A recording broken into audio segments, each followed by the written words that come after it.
সবিনা খতম মাইক দিয়ে করা তো অবু তো ঠিক নাই। আর এরপরে সবিনা খতম গিয়ালে গোলাপ জল ছিটাইতরা, আগরবাতি জ্বালাইতরা, এগুলো তো একটা রসম রওয়াজ আইছে। এটা তো আসলে ইসলাম নাই, তার শরীয়ত কোনো তোর আদেশ নাই বলে সবিনা আরম্ভ হইবার গোলাপ জল ছিটাও আর আগরবাতি জ্বালাও, এটা তো রসম হল আমরা সালাবাই না হল তো ভালো।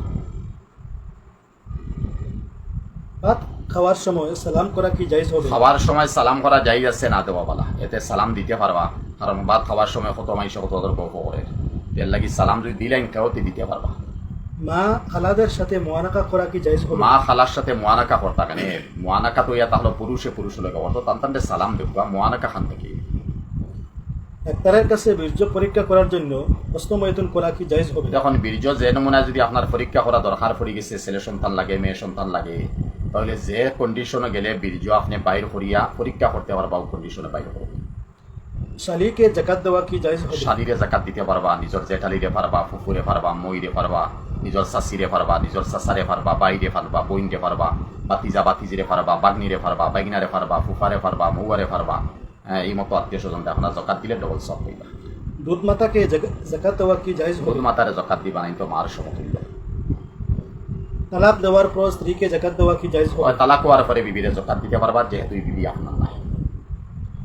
একজন ব্যক্তি তার স্ত্রীকে বলছে, তুমি যদি অমিকের বাড়িতে যাইবে তুমি সাফ তালাক, এভাবে এইভাবে বললে কি যদি তালাক কেউ হবে? হয় সাফ তালাক, এক তালাকের রেজি হইব, দোকানাবো বাকি থাকবো যদি মহিলা বাণিজ্য নিয়ে। আপন মামাকে জাকাত দেওয়া কি জায়েজ হবে? এই সারা দিতে হবে। মদখুর ব্যক্তিকে সালাম দেওয়া কি জায়েজ হবে? হাদিস শরীফের মধ্যে আইছে লা তুসাল্লিমু আলা শারিবিল খামর, যারা মদ্যপান করেন মদ খান এরা সালাম দিও না, এরা সালাম দিবা না। এটা শরীয়ত বিরোধী বড় জালিম হল। এরা সালাম যদি দেন তে তো আর ইজ্জতি বনল, সম্মানী বনল, এগুলো কি নকরো, এগুলো সালামও দিবা না, মুসাফা করবা না। আমাদের দেশে চরমুনায়ের কিছু হুজুর জিকির করতে করতে গাছে উঠে ফাল দেয়, তা কি জায়েজ হবে? ওই বড় আজীব লাগে এই সোয়ালিগু তো আজকে আইসে বহুত দিন পরে। আমি মনে মনে ইন্তজারও আসলাম, ওরা কোনো সোয়াল আইনি। বাংলাদেশের চরমুনাইর ফির সাহ তান্তানোর তো তরিকা আলহামদুলিল্লাহ দেওবন্দি তরিকা, এটা সারা দেখি। আর কিন্তু আফসুস লাগে এই কথা, জিকির করতে করতে গাছও গিয়ে উঠি যান, বাসও গিয়ে উঠি যান, তেরফালের উপরে গিয়ে উঠি যান, ফাল মারি দেন, যেন জিকির করতেন গলাত দড়ি লাইন এনে লাত মারি দেন, আবার 2-4 জন 10-20 জন লাত মারি ফালাইয়া যান গিয়া, আবার মাইকি গিয়ে পড়ি যায়, চেয়ারটা কিনে উল্টাইয়া ফালাই দেন, আবার তান্তানো কাপড়ও খুলি যায়। ওইটা ভাই খানো পাইলাম, এটা কি জাতর জুস? জিকিরের মধ্যে ওটা জুস নি, জিকির তো নফলি আমল।